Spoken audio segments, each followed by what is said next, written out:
संतुलित नहीं रहा है। क्षमा कीजिएगा ये कहने के लिए।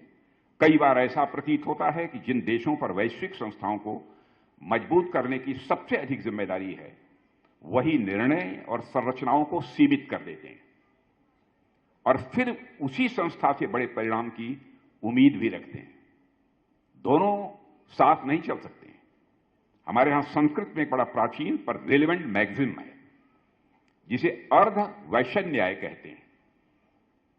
इसे यदि मैं आसान शब्दों में कहूं तो आप समझिए कि कोई इंसान किसी वृक्ष की जड़ को काट दे, उसकी ब्रांचेज और फूल पत्तियों को हटा दे, केवल उसका तना स्टेम इस उम्मीद के साथ रखे वह स्टेम यानी वह तना ही उसे फल देगा, तो किसी भी सूरत में संभव नहीं है।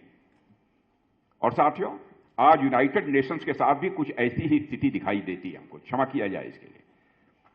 कई महाशक्तियां उसके नियमों का सेलेक्टिव पालन करती हैं, कुछ प्रक्रियाओं को अपने हित में रोक देती है, पीस कीपिंग के लिए अपेक्षित संसाधन उपलब्ध नहीं कराती है और कई बार फंडिंग के निर्णयों से उस पर दबाव भी बनाती है।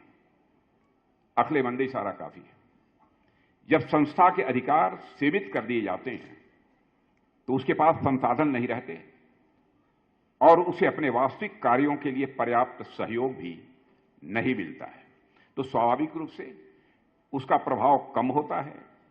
लेकिन फिर भी उससे उम्मीद की जाती है कि वह विश्व संकटों को रोके, संघर्ष समाप्त करे और मानवीय परिस्थितियों में सुधार लाए। साथियों, यही वह विरोधाभास है, यही वह कंट्राडिक्शन है जिसे हमारे न्याय शास्त्र में अर्ध वैश्य न्याय कहा गया है। भारत ने कभी यूनाइटेड नेशन को कमजोर करने का प्रयास नहीं किया है। मैं पूरे दावे के साथ कह सकता हूं, भारत ने पीस कीपिंग मिशंस में हमेशा अपनी एक अग्रणी भूमिका निभाई है। पिछले महीने मैं नई दिल्ली में united nation troop contributing countries यानी UNTCC के चीफ्स कॉन्क्लेव को संबोधित कर रहा था, जहां मैंने मोर देन 2,90,000 इंडियन पर्सनल के प्रति अपनी कृतज्ञता व्यक्त की, जिन्होंने 50 से ज्यादा United nation peace keeping missions में अपनी सेवाएं दी। आप सोचिए हमारे लगभग 3 लाख सैनिकों ने दुनिया में शांति की स्थापना के लिए काम किया है और काम ही नहीं किया है, बहुत सारे सैनिकों ने अपना बलिदान भी दिया है।